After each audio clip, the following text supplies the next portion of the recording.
Hello, everyone. Welcome back to Epic Sci-Fi Stories Official. I've really enjoyed working on this next episode of the USS Constellation series.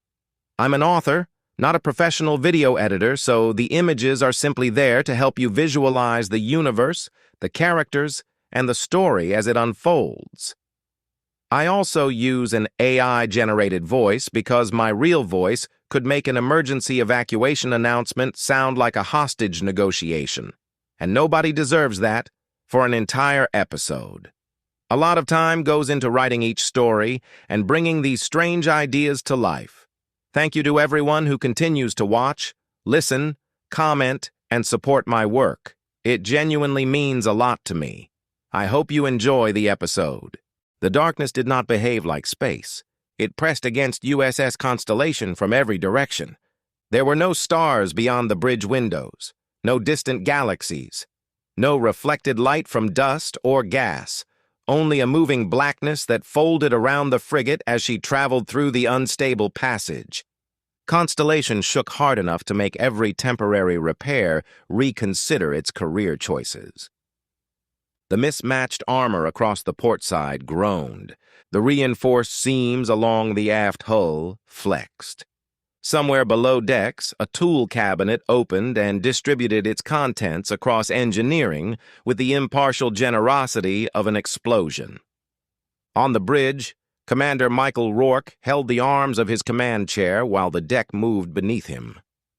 Report. Lieutenant Commander Hayes watched 3 tactical displays fail in 3 different colors. Navigation is unstable. External sensors are returning contradictory ranges. The passage appears to be compressing around the ship. Lieutenant Sarah Bennett kept both hands on the navigation controls. It isn't compressing. Hayes looked towards her. That was the encouraging possibility. The passage is rotating. Is that better? Rourke asked. No.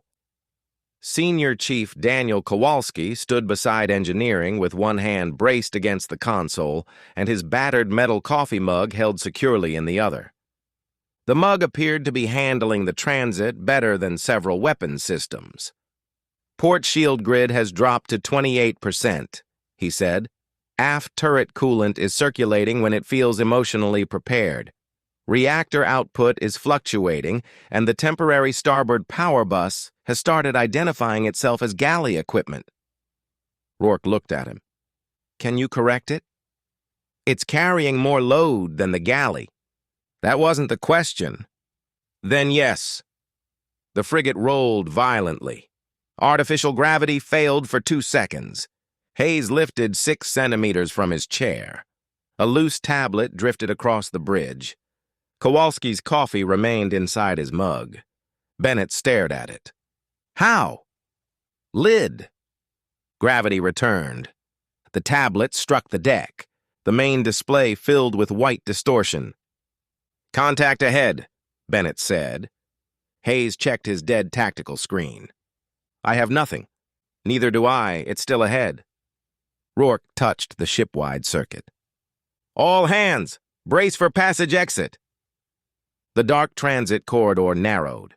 For one instant, Constellation appeared on her own external cameras from 6 different angles. Then, space returned. The frigate emerged sideways. Bennett fired the maneuvering thrusters before the sensors finished rebooting. Constellation rolled between 2 enormous wrecks with less than 400 meters of clearance on either side. One was a Dominion-heavy cruiser split from bow to stern. The other had no recognizable design.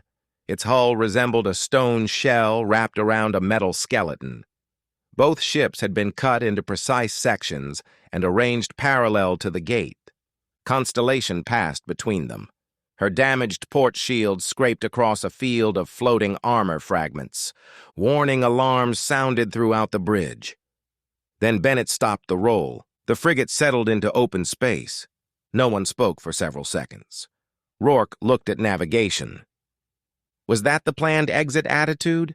We exited alive. I'll record that as a yes. Behind them, the dark opening twisted inward. The passage contracted to a narrow line, flashed once and disappeared. Hayes restored the tactical display. Gate has collapsed. He checked the internal status feed. All 216 crew accounted for. 4 minor transit injuries. Kowalski examined the power readings. It wasn't our fault. Rourke glanced at him. No one suggested it was. Getting ahead of the inquiry. Constellation drifted in an unknown star system. A dim red star burned far to port, barely bright enough to illuminate the wreckage around them. 3 small planets followed cold, distant orbits. The nearest was a gray world without atmosphere, its surface covered by long black fractures. Between Constellation and the planet hung thousands of dead ships. They formed concentric layers around a vast artificial structure. Human sensors struggled to measure it. The object was nearly 120 kilometers across. Black arms extended from a central spindle and connected to rings filled with captured vessels, dismantled engines, weapon arrays, and sealed storage modules. Sections rotated at different speeds. Thin lines of energy moved between them like blood through transparent veins. It was part shipyard, part fortress, part museum. None of those possibilities improved the situation. Hayes counted contacts. I have 2,311 separate hulls. At least 47 appear partially powered. Bennett studied the arrangement. They've been sorted. By type? Rourke asked. By capability. Capital ships near the inner ring, smaller military vessels outside them. Civilian hulls have been stripped and stored further away. Kowalski took a drink. It's a collection. No one needed him to explain the name. Hayes found the distress signal. Dominion Emergency Transmission, bearing 047, range 81,000 kilometers. The tactical display marked a black and bronze vessel caught between 2 wrecks. It was the 4th pirate ship from the Kestrel Belt battle around Order's compass. The only one that had escaped.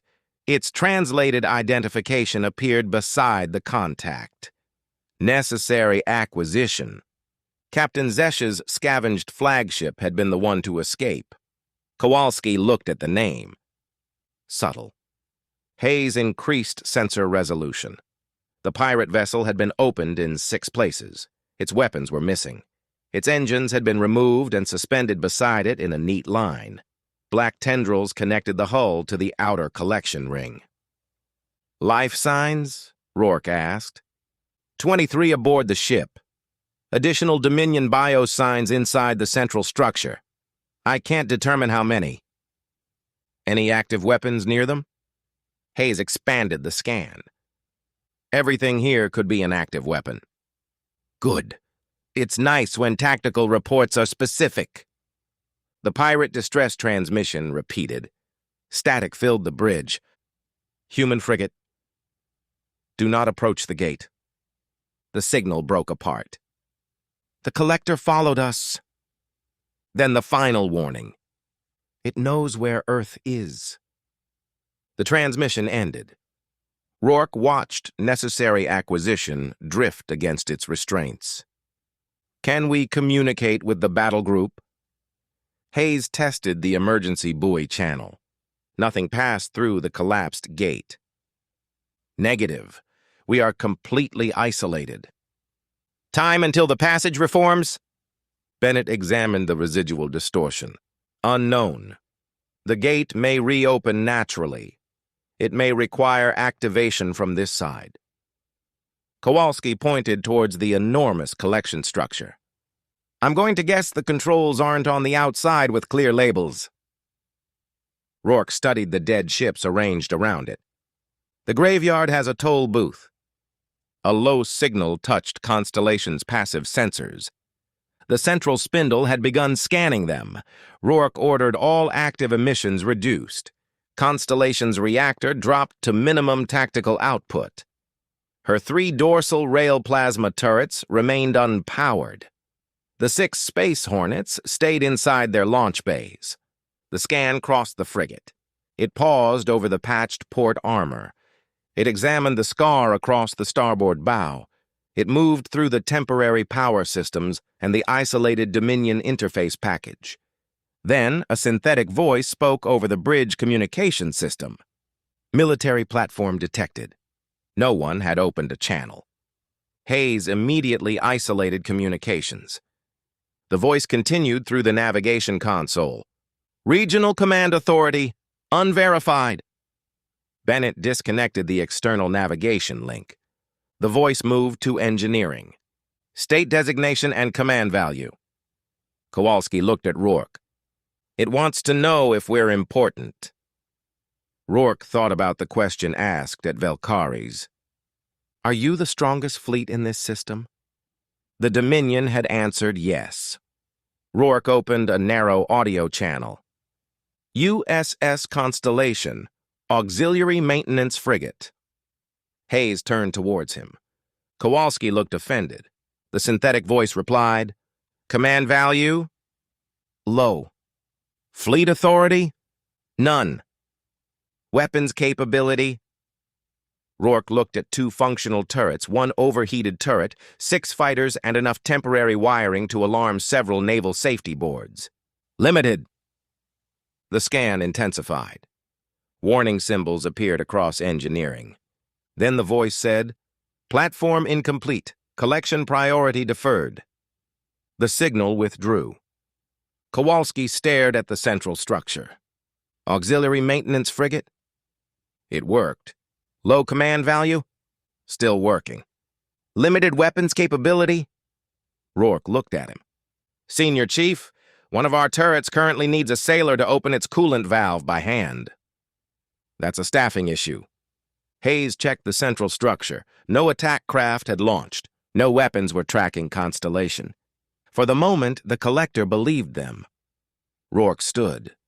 We recover the survivors, find the gate controls, and determine whether Earth's coordinates were transmitted beyond this system. Bennett looked at necessary acquisition. The pirate ship first? They sent the warning.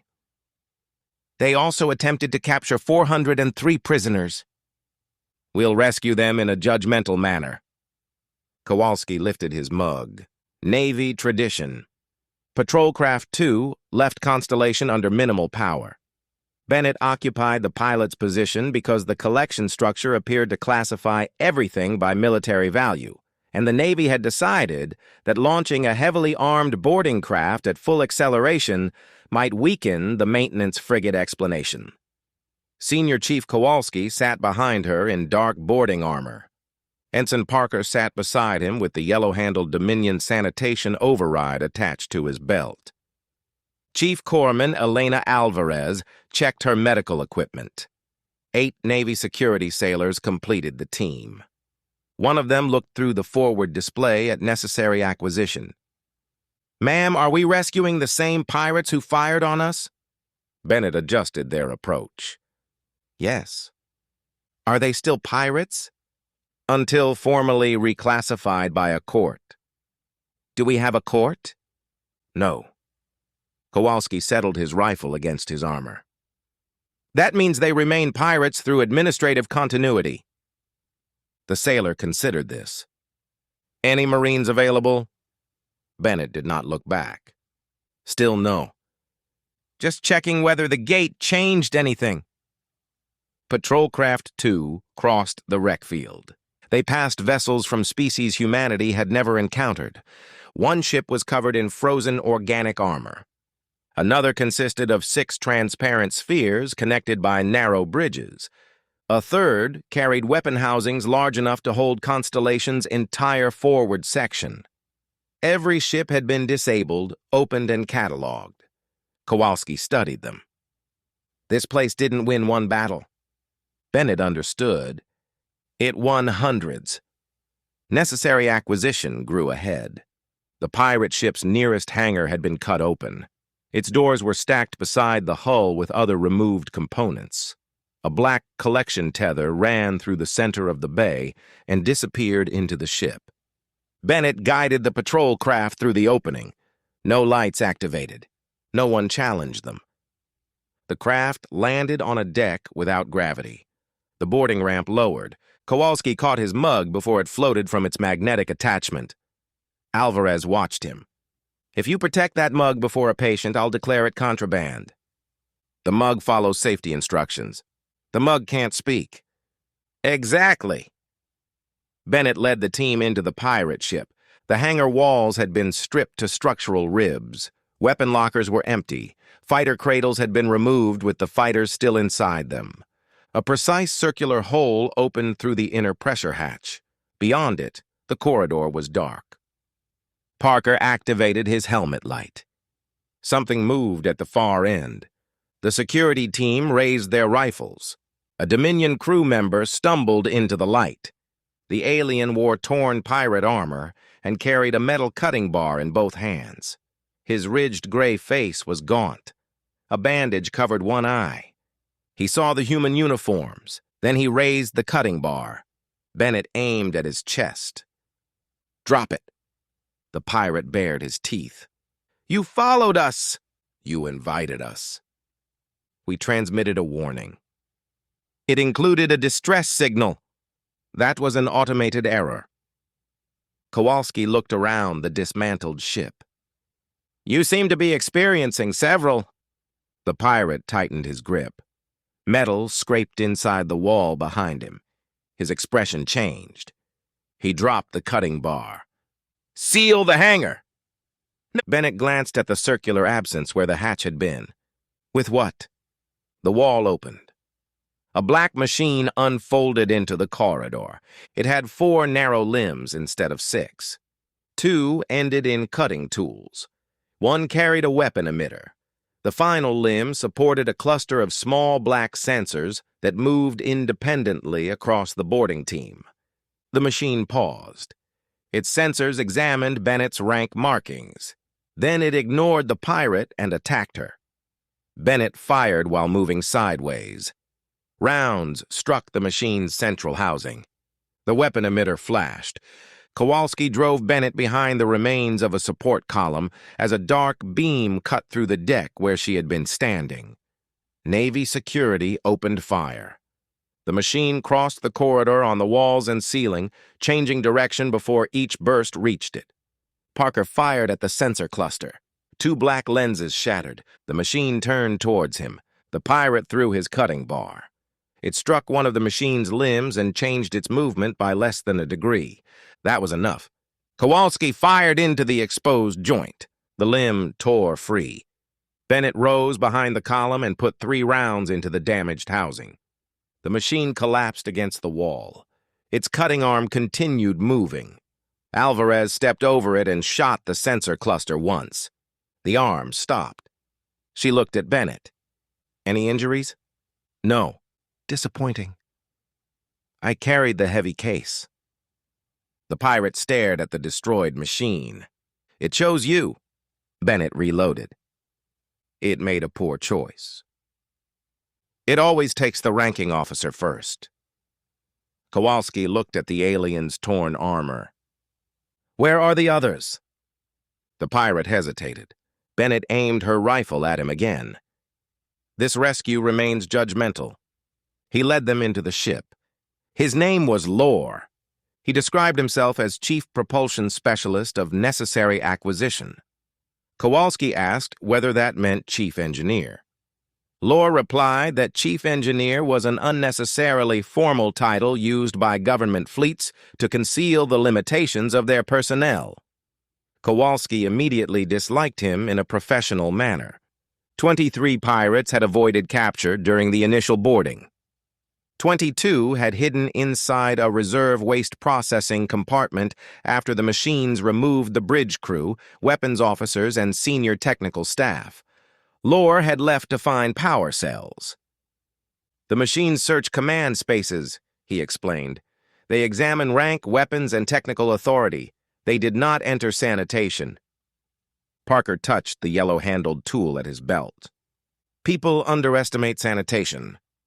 Kowalski nodded. "That's why civilization keeps learning the same lesson."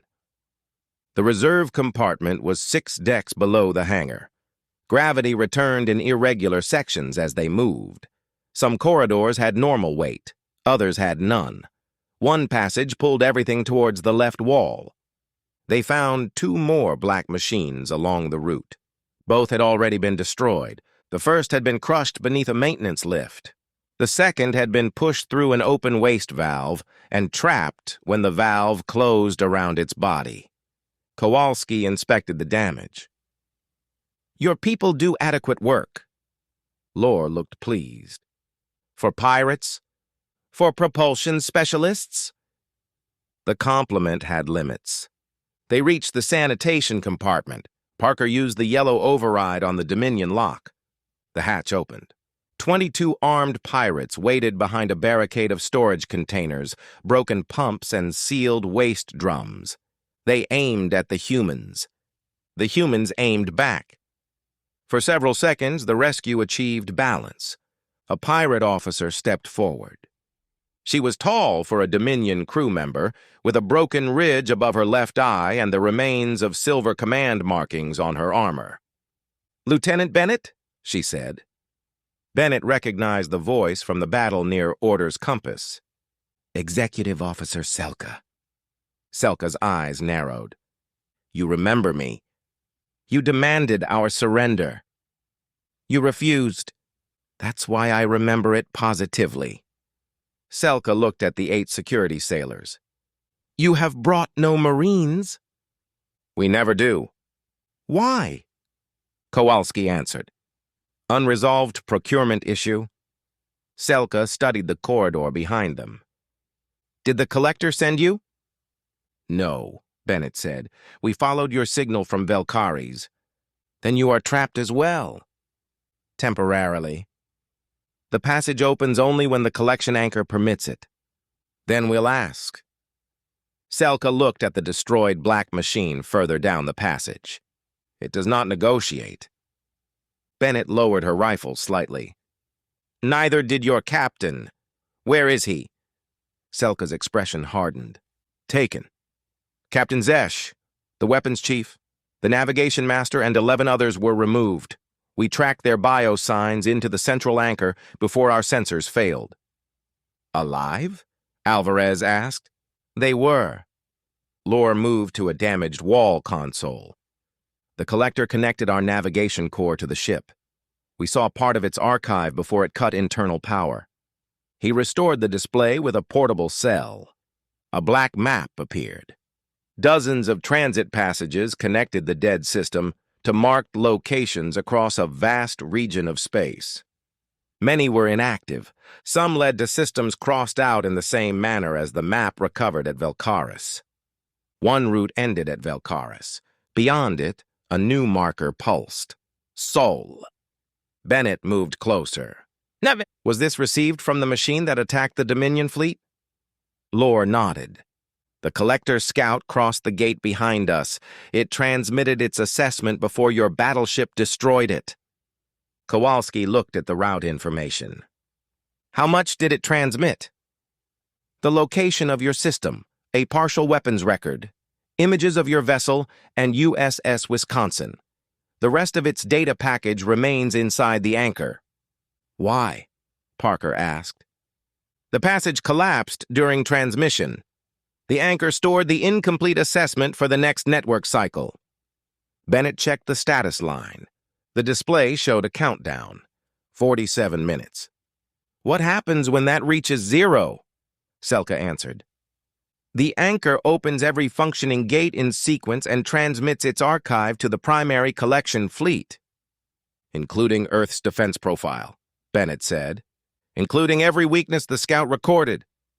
Kowalski studied the alien text. "Can we delete it?" Lore gave him an offended look. "Do you believe we spent 11 hours hiding beside reserve sewage while a delete control was available?" "I don't know your training standards. They exceed yours. Your ship is hanging from a museum. Your ship looks repaired by impact." Bennett stepped between them. "We need access to the anchor." Selka said, "You need to leave." "Earth is in that archive. Then your world is already lost." No one moved. Bennett looked at the pirates behind the barricade. You attacked Order's compass because you believed 403 prisoners were valuable enough to risk 4 ships. Selka said nothing. The anchor contains thousands of captured vessels and command specimens from dozens of species. Help us enter it, and you may recover your captain, your crew, and more wealth than your organization has seen in generations. Kowalski glanced at Bennett. She did not look at him. Selka's eyes shifted towards the black map. You would allow us to take recovered technology? No. The pirate officer stared at her. Bennett continued. But I knew you would listen through the second sentence. Parker looked down to hide a smile. Selka folded her arms. Then what do we receive? Rescue, medical treatment, a fair hearing before people who are less irritated with you than we are. That is not an attractive offer. It improves if you compare it with remaining here. The collection tether pulsed inside the ship. Power moved through the deck towards the central anchor. The countdown reached 45 minutes. Selka looked at her surviving crew. Then she lowered her weapon. Temporary cooperation. Bennett nodded. We've had practice. Constellation approached necessary acquisition with her weapons cold. Patrol craft. 2 returned carrying the boarding team and 12 injured pirates. The remaining survivors stayed aboard their ship with Selka and Lore to restore power to the navigation corps. Chief Alvarez transferred 2 of the worst casualties directly to medical. Both protested being treated by humans. Alvarez informed them that unconscious patients complained less. The protests ended. On the bridge, Rourke listened to Bennett's report. 43 minutes until the anchor transmits, she finished. The Pirate Navigation Corps contains a partial access route. Selka believes the collection tether can carry a boarding craft inside the outer ring without triggering a military response. Hayes looked at the enormous structure. Believes? Her exact words were, "It has not killed anything smaller than a destroyer along that route." Comforting. Kowalski displayed a diagram of the anchor. The gate control system and archive are both inside the central spindle. Different compartments, same power network. We can erase the Earth data and reopen the passage from there. Rourke studied the distance. And the captured crew? Parker expanded a cluster of Dominion biosigns. 31 life signs in the archive section. 14 match necessary acquisition. The others are unknown species. The Collector keeps command personnel alive, Bennett said. It studies them after it dismantles their ships. Can we recover them? If we control the archive. Hayes checked the outer rings. How do we reach the central spindle without being reclassified from low value? Rourke looked at the pirate ship. Necessary acquisition had lost its weapons and engines. Its hull was open. Its command crew was gone. By the Collector's standards, it was no longer military equipment. It was inventory. We don't approach as a warship, he said. Kowalski understood. We let the tether pull us in. Constellation moved alongside the pirate vessel. Engineering teams crossed through Patrol Craft 1 and attached 6 reinforced tow lines between the ships.